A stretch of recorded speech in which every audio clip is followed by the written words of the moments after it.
Hey everyone, it's Brian with Instructional Tech, and I want to talk to you today about email phishing scams. A phishing scam is when an outside person tries to get access to an account by sending an email that asks you to click a link or fill out some information. Normally, those are pretty easy to spot. They're really obscure, they're generally vague, there's some other indicators, they're bad grammar, things like that.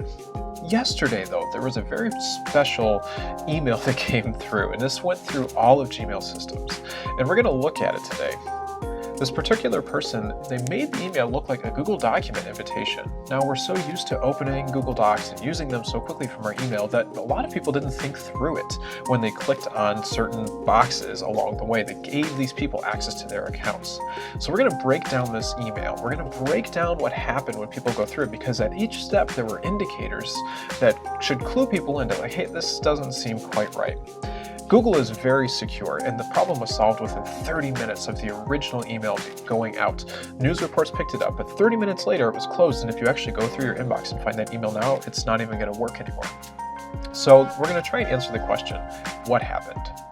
The original email looked like a Google Doc invitation, so if you clicked on the blue button, open in Docs, it took you to the normal sign-in screen. But even at this point, there was an indicator, so we're going to jump back for a second. We pay attention to who the email is from, but we don't always pay attention to who it's going to. With this attack, we knew the person it was coming from, but we needed to look at who it was going to. If you look at the to line, it's just a line of H's, as well as this guy Zach in the blind carbon copy. Google Docs doesn't work that way. You didn't catch that bit. Most people clicked on Open in Docs because that's the normal workflow. And it takes you to the normal Google sign-in page, and this was the really clever part. If you're not sure, click on the application title because it opens developer information. You can see here it is not from Google, so this is clue number 2. And at this point, if you hadn't clicked on that and you chose your Google account, it would take you to a third approval page, and it's one that we see all the time again. Do we want to give this thing permission? Only now, this time, Google Docs is asking for permission to access your email, which should stand out because we don't normally need to give it email access. So hopefully you can see just from this quick analysis that this was very different than normal. It relied on our comfort with the service rather than our unfamiliarity with the service to trick us into doing something that we shouldn't be doing.